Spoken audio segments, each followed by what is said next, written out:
The first sign the evening had gone wrong was the flash of camera lights.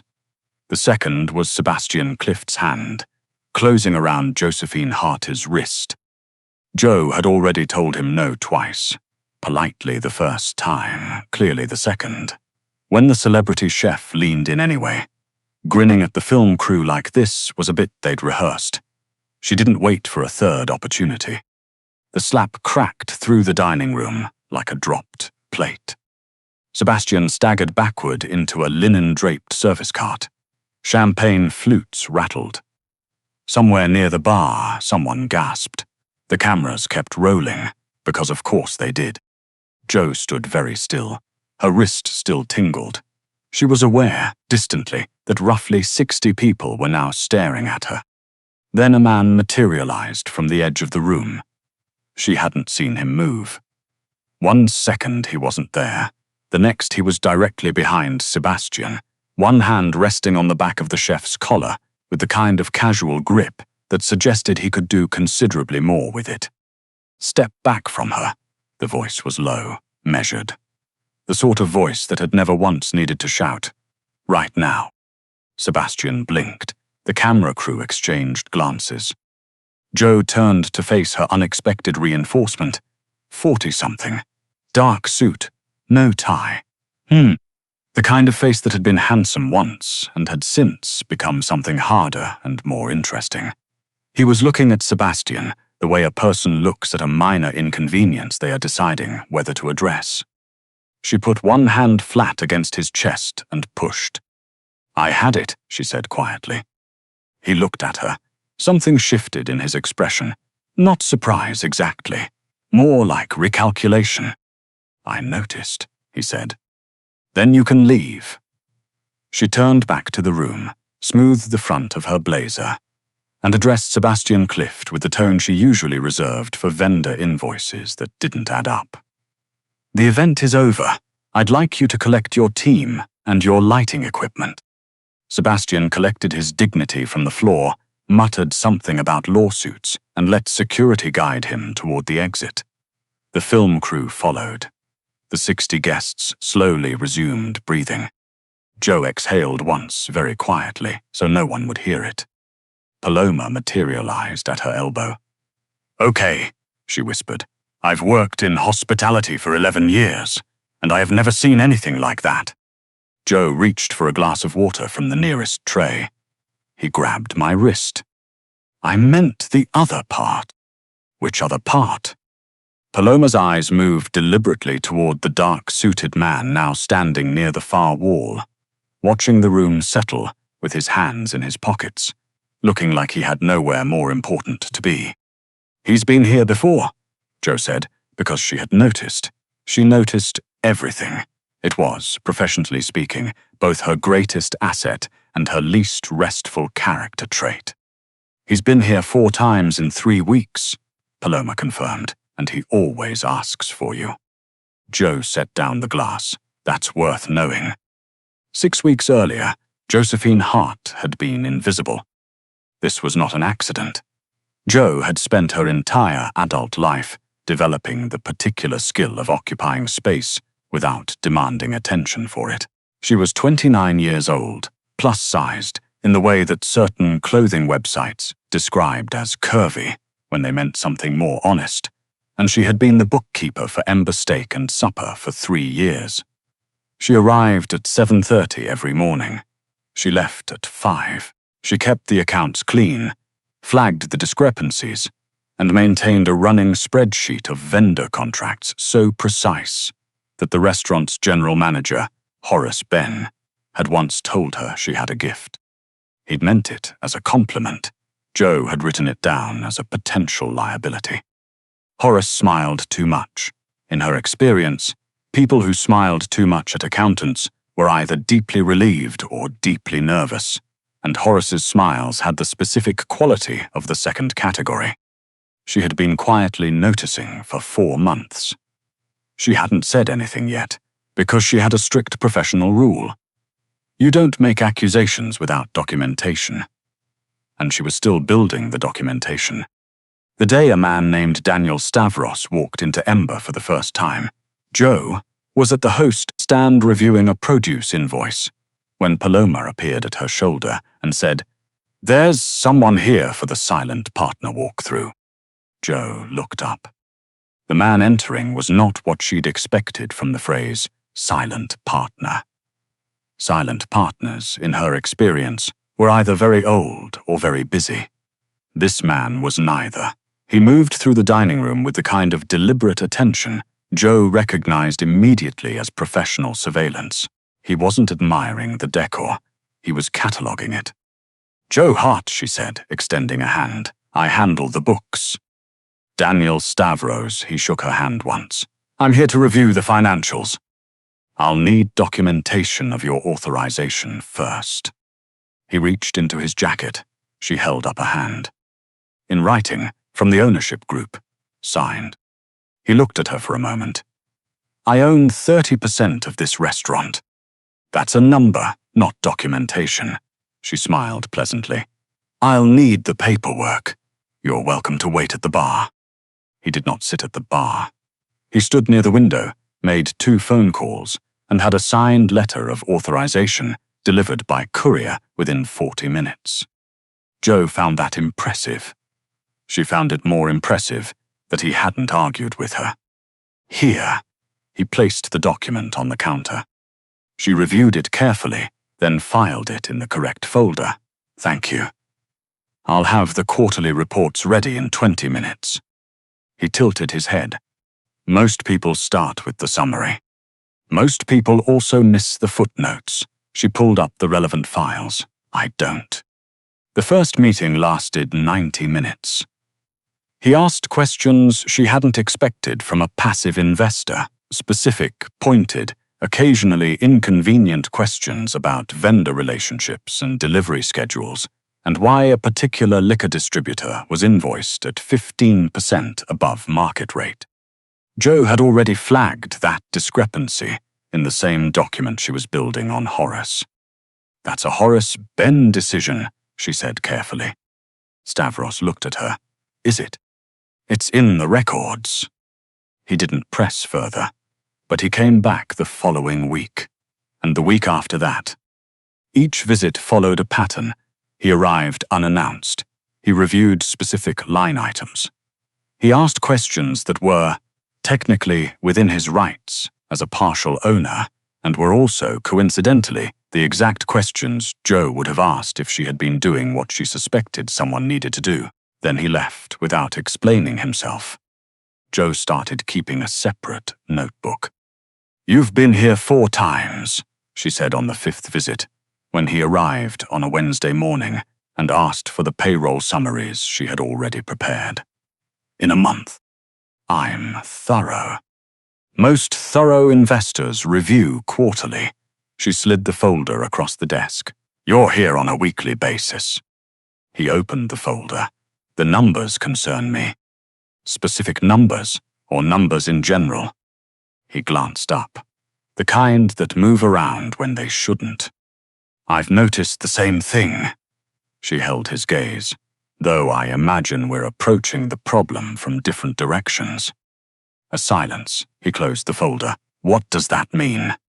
"It means," Jo said, "that I keep meticulous records, and I've been employed here long enough to have a very clear picture of which numbers are supposed to move and which ones aren't." She paused. "It also means that if someone were trying to frame a particular employee for a discrepancy they didn't create, using that employee's authorization codes to do it, the documentation trail would be visible to anyone who knew where to look." She watched him realize in real time that she already knew. "You found it," he said. 3 weeks ago." She closed her own folder.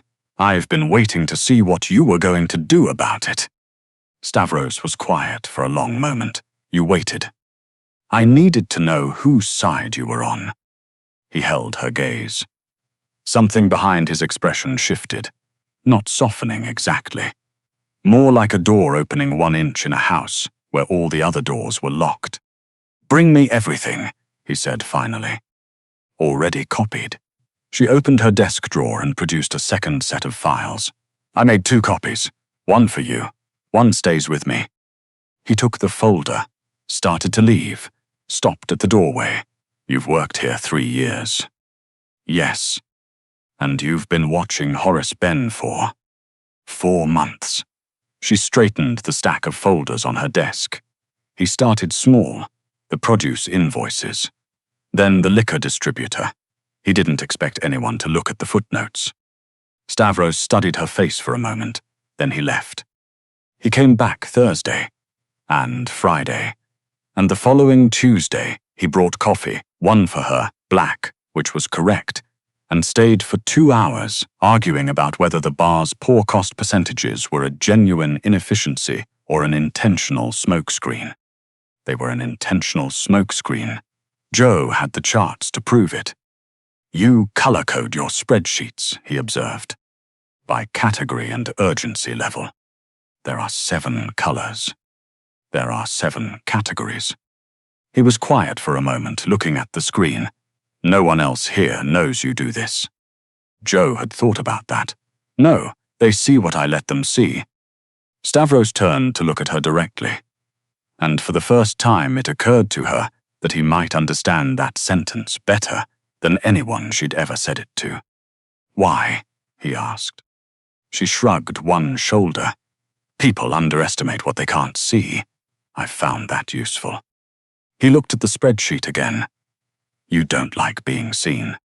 I like choosing when to be visible." She closed the laptop. "There's a difference." He said nothing, but the next morning he arrived with 2 coffees again, and this time he stayed until noon. The youth music program was called Bright String, and Joe knew about it because her niece Lily had attended for 2 years on a scholarship. Every quarter, a donation arrived from a trust listed as the Karef Foundation. No website, no social media, no named director. The scholarship coordinator had described it, once, as extremely private, but extremely reliable. Joe had filed that under interesting and moved on. Until one Thursday afternoon, when she overheard Stavros on a phone call in the corridor outside her office. He wasn't speaking loudly, but Joe's office door had a gap at the bottom that carried sound in both directions, and she had excellent hearing. "Tell them the spring quarter funding is confirmed," he was saying. "All 14 scholarships. Yes, all of them." Joe went very still. She pulled up the Bright String website on her browser, donor list. Karev Foundation. Spring quarter, confirmed. She looked at the closed door. She opened a new spreadsheet and started a 3rd notebook. The celebrity chef event had been Horace's idea. A promotional dinner, a film crew, a visit from Sebastian Clift, whose newest restaurant had recently earned 2 Michelin stars, and who had a television personality, his publicist, charitably described as exuberant. Joe had flagged it as a potential liability in the weekly planning memo. Horace had responded with 3 exclamation points and the phrase, "Great for the brand."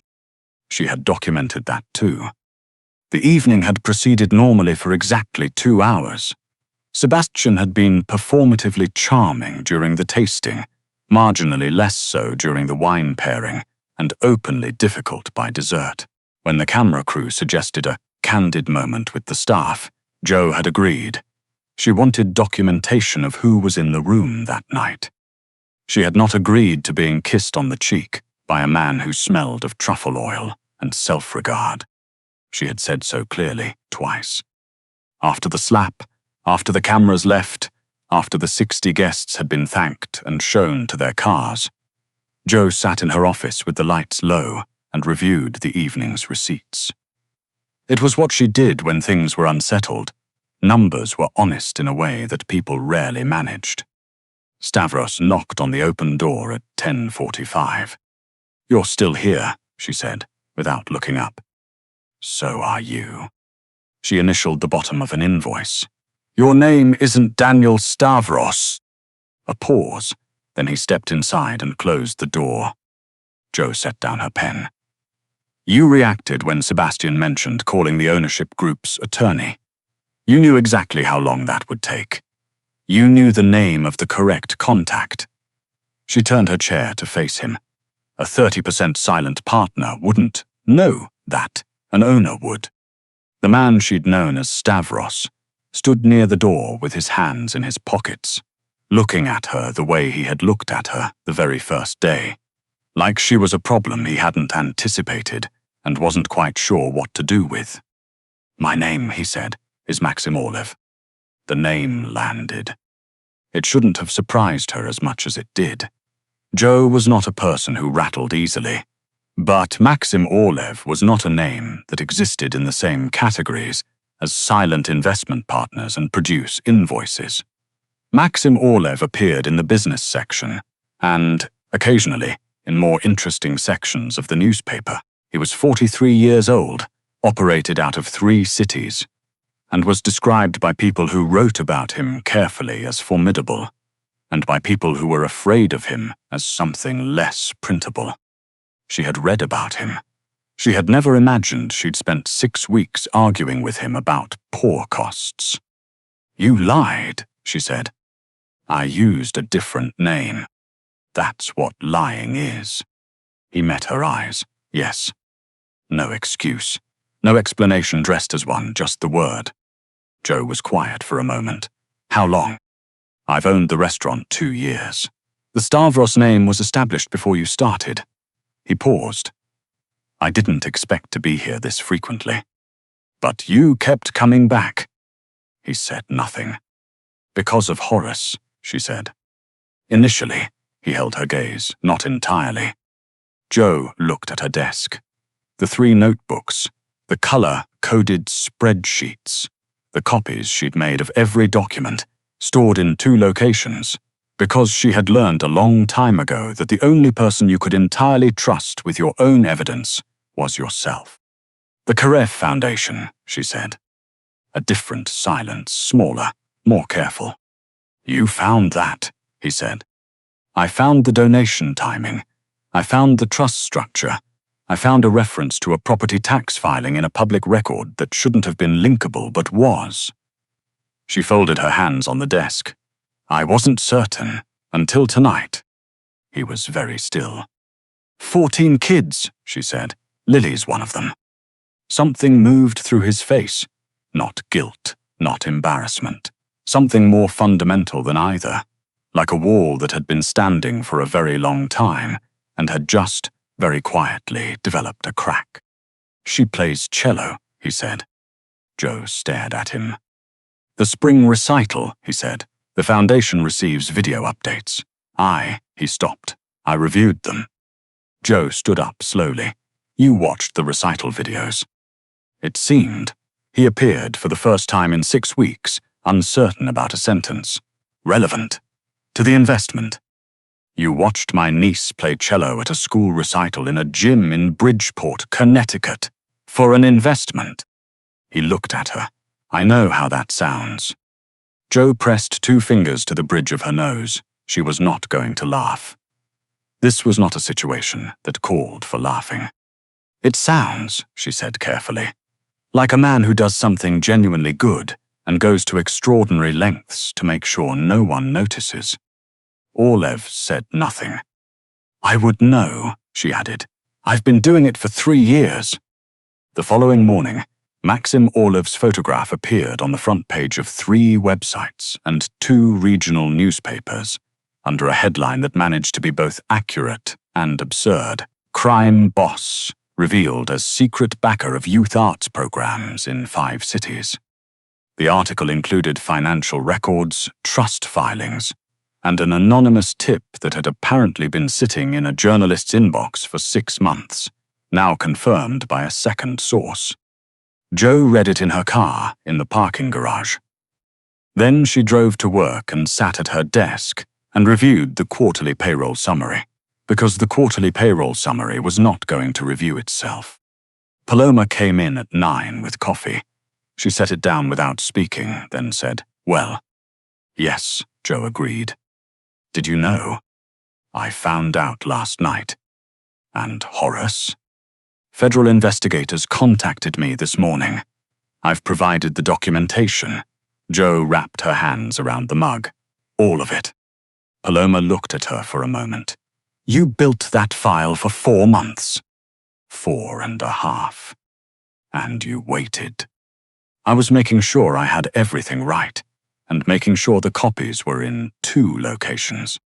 Paloma stood and squeezed Joe's shoulder once before heading back to the host stand. For what it's worth, he didn't let go of Clift until you pushed him off. Joe looked at her desk. I know.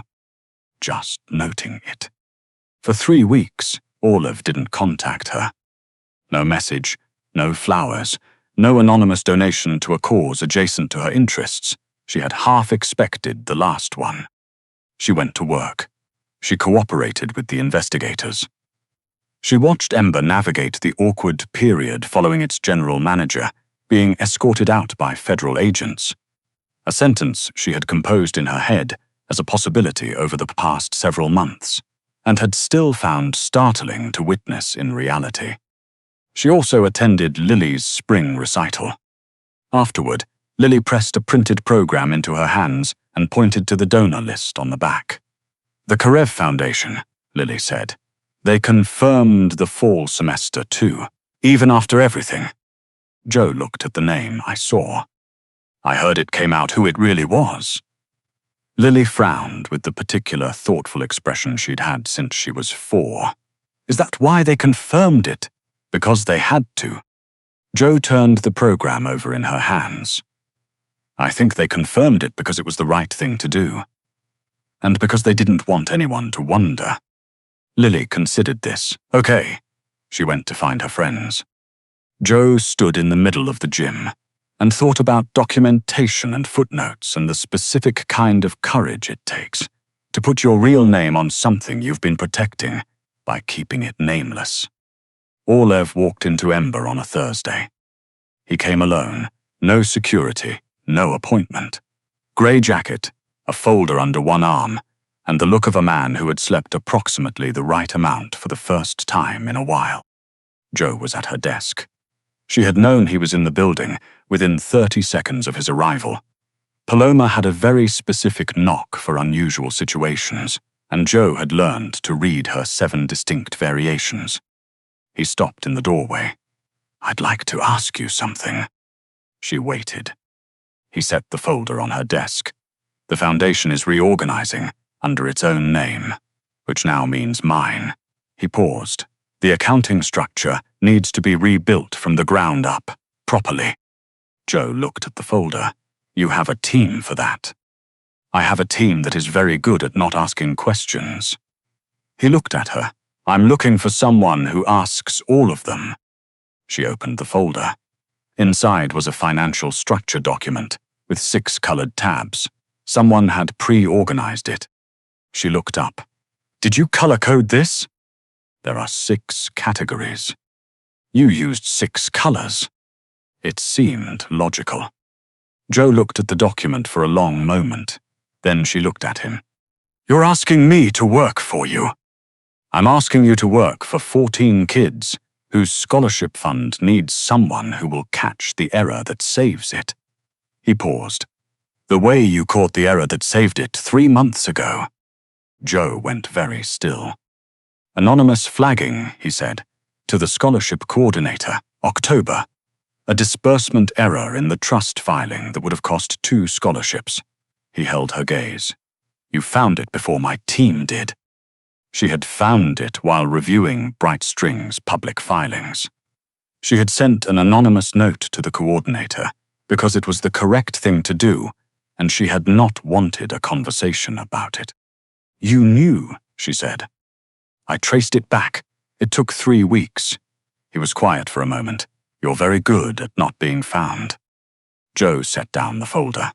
She thought about 3 years of arriving at 7:30, of color-coded spreadsheets no one else saw, of making copies and keeping them in 2 locations and doing the right thing in ways that no one had occasion to notice. I have conditions, she said. I expected that. In writing, signed. Of course. She tilted her head. And I want to know one thing. He waited.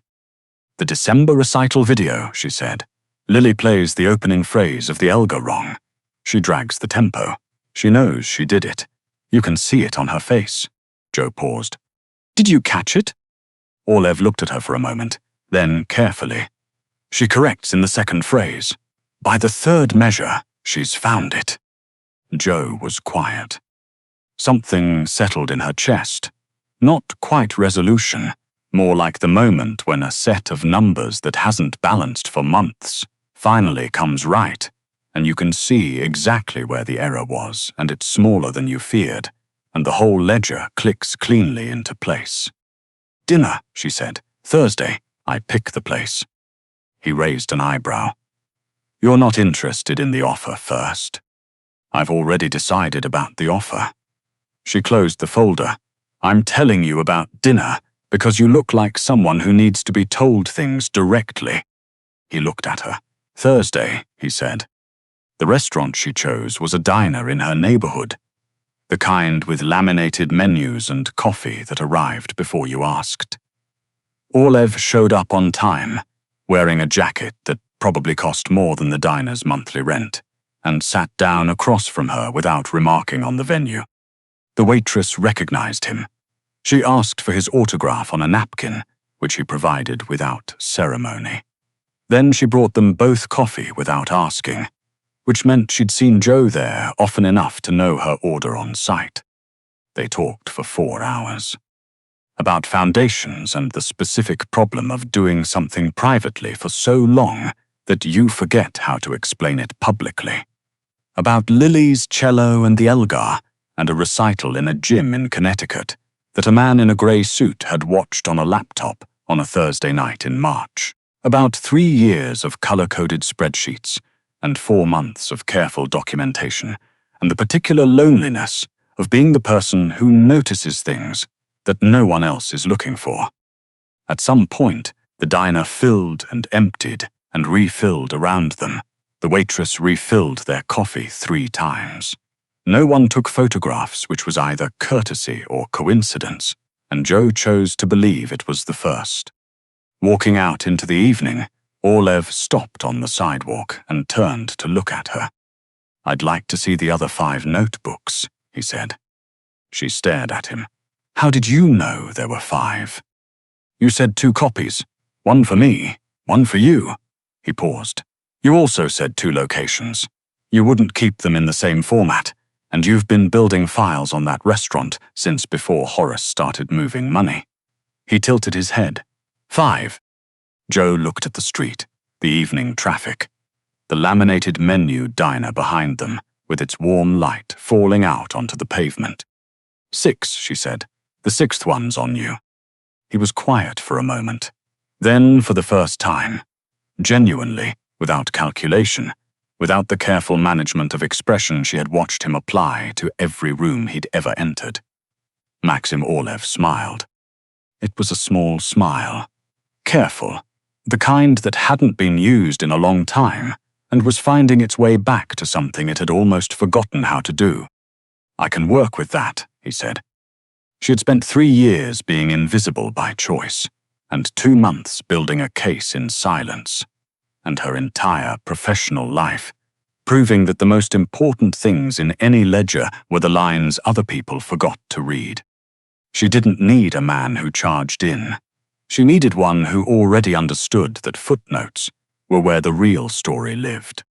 Orlev, it turned out, had known that all along. He'd just been writing his in a different language, in a foundation with no website, for 14 kids whose names he had quietly learned, 1 sprint in recital at a time. They walked to the corner and flagged a cab, and neither of them pretended the evening had been anything other than exactly what it was. The first honest accounting either of them had managed in years, and the only kind of beginning worth having.